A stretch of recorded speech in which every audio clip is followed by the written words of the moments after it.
think first we should probably touch on the action from the Goldie on Sunday evening. Fairly eventful night of footy. It was a nice bit of Sunday Arvo footy roll into the week. Thoroughly enjoyed that. The All Blacks obviously dominant, it would be fair to say, against Argentina.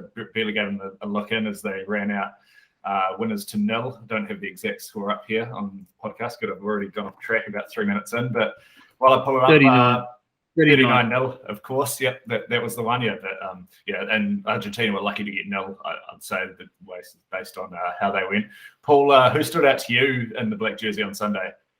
Well, I think right from the kickoff, where was it Nepo Lolala who put that absolute pearler of a hit on the Argentinian lock? Matera, I think. Yeah, he did not miss, and it continued on from there.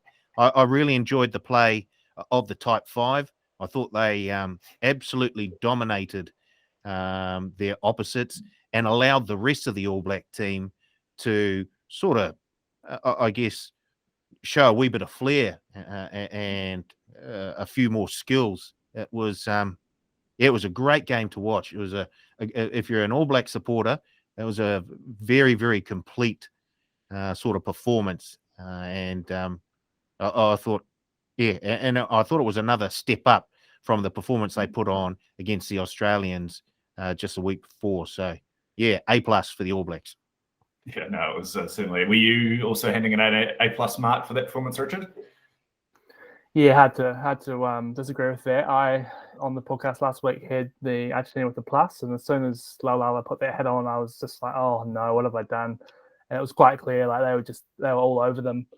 I was sort of looking through the team and just thinking of, who stood out, but you could make a case for, probably 2/3 of the team. I thought the Barretts were all sensational. It's probably one of the better games that Geordie's played, and I think Scott's seems to have sort of probably just got over some of his. I don't know. He's still got a bit of niggle there, but he just finds the right place to put it. And his you say that like it's a bad thing.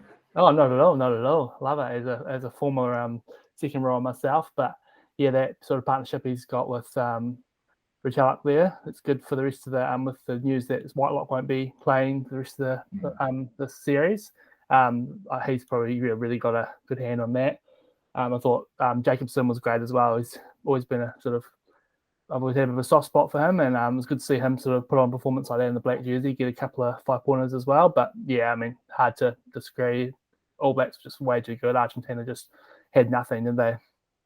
No, yeah, it was pretty dominant, probably a much more controlled overall performance than what we saw in a couple of those Bledisloe tests where they were sort of long-range tries and attacking opportunities off turnovers, especially in that start of that second half where it seemed like Argentina were just on their own 5-metre line for about 25 minutes. It was pretty dominant. For that defence. Oh, yeah. Defending, it was brave.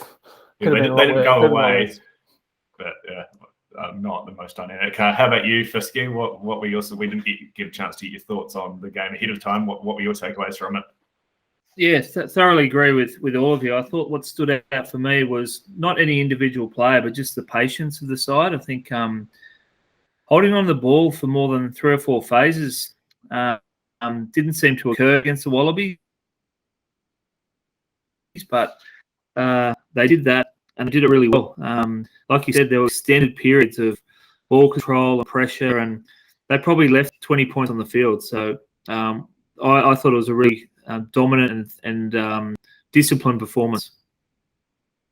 Yeah, no, absolutely. I'm glad you sort of touched on that, though. Maybe saying they left a few points on the field. We sort of said that when they were camped down in Argentina's 22 at the start of the second half, it did take them a while to get across the line. Sort of looking ahead to South Africa, is that maybe one area of concern, Paul? Maybe not capitalising on all the chances they're taking. We saw a similar thing against Australia. Yeah, I guess when we get to the South Africans, I think the Type 5 are going to have to step up again. And if they can get us at least parity, if not a wee bit of ascendancy in that area, then I think we're able to sort of capitalise on enough of those opportunities to be there or thereabouts at the end of the game. So I'm not overly worried about the Springboks. I think the the foundation that the basis of the squad has laid is good enough. If they can continue that sort of form against the South Africans, I think it's enough for them to get the job done. So as long as the tight five, and to be fair, I think the tight five is hasn't really been tested yet in any of the tests that they've played so far this season. They really have stepped up in all of them, and that in turn has allowed the rest of the team to do their thing. So, yeah, as long as the tight five can do their job, I don't hold too many fears against the South Africans. No, that's probably fair enough, right? Like it's a good problem to have. While we're creating all these chances, can we make the most of them? And they've got 2 weeks now in camp. We've seen with the team they've named for this Argentina test, it's probably, to be fair, there's not a lot of first choice players, right? At least in the starting 15. So they've got 2 weeks to do a bit of fine tuning and get everything all in mind for that test up in Townsville in 10 days' time. And was there anything else from you, Richard, on the performance on Saturday night concerns, or do you think it's all pretty?